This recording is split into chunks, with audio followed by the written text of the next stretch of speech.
Class 12th, Subject Education, Chapter 3, Medieval Education, Muslim Education.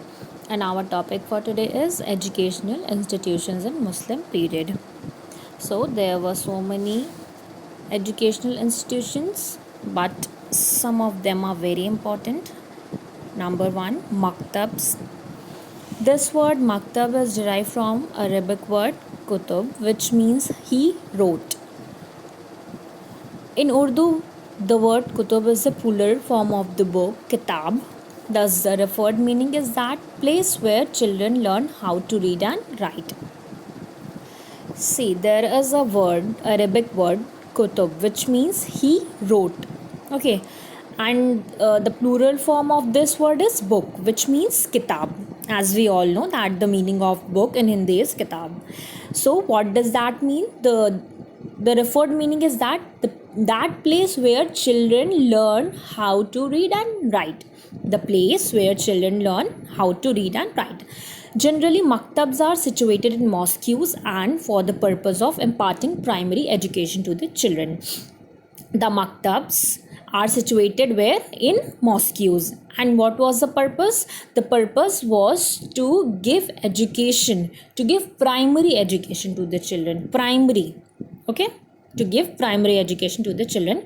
Practically every mosque had an attached maktab where the mullah used to teach Quran to Muslim. Every mosque had an attached maktab. Means maktab was attached to every mosque and the mullah used to teach Quran to Muslims. Quran was primarily remembered orally. This scripture contains the most sacred preachings of Muhammad the Prophet. Number 2, Khanqahs. They were also the centers of primary education in Muslim period. They were exclusively meant for education of Muslim children.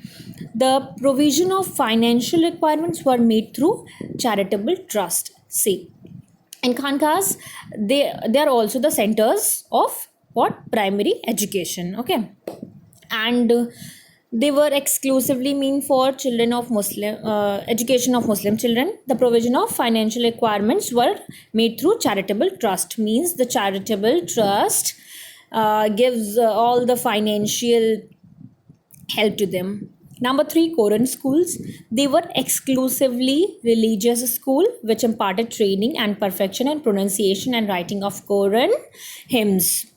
They are the schools who give what? The training and perfection and pronunciation and writing of what? Quranic hymns. They were joined the mosques and Maulvis was exclusive teacher for theological teaching. Number 4, Persian schools. These schools were of comparatively democratic nature and open for Hindu and Muslims without distinctions. Here, this school is open for both Hindu and Muslim without any distinction. They are democratic in nature. Okay. Number 5, Dargahs. Dargahs were the primary center of education and run by religious and charitable trust. Dargah were the primary centers. They were the primary center of education and run by whom? Religious and charitable trust. Here, charitable trust helps a lot. Number 6, Madrasas. The madrasas were institutions for higher learning. See, the madrasa gives the higher education or higher learning. Its students were appointed to important posts in the state of Mughal empires. It also provided education in art and craft, architecture, agriculture, medicine and commerce and so many other practical trades. See, they provide education in so many fields: art, craft, architecture, agriculture, medicine, commerce and other practical trades. Some popular madrasas were great centers of Muslim education in India. The famous madrasas were established in Aligarh, Rampur, Lucknow, Allahabad, Deoband and Delhi. There was so many famous madrasas which were established in different places like Aligarh, Rampur, Lucknow, Allahabad, Deoband and Delhi. The medium of instruction in these institutions were Persian. The medium of instruction was Persian, which was also the language of Muslim courts, and Persian was the language of Muslim courts. Okay. This facilitated government job for those who were educated at the madrasas. These educational institutions received huge grants from the rulers and the richer population as charity. The madrasas used to maintain huge libraries. The age of admission to the maktab was 4 years, 4 months, and 4 days. The age of admission to the maktab means there is a age barrier, a age limitation. 4 year, 4 month, and 4 days is the age to get admission in maktabs. Okay.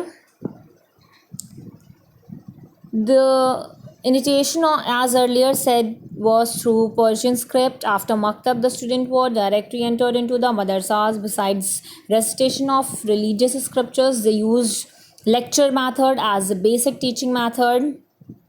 Practical training in arts and trades were demonstrated by the trainers and learned by students under their guidance. Practical training in arts and trade was demonstrated by trainers, means trainers give the training of what? Of arts and trades, and learned by students under their guidance, and students learn all this under the guidance of their trainers. So these all are the important institutions of Muslim period. I hope you can understand all this. So that's all for today. Thank you so much.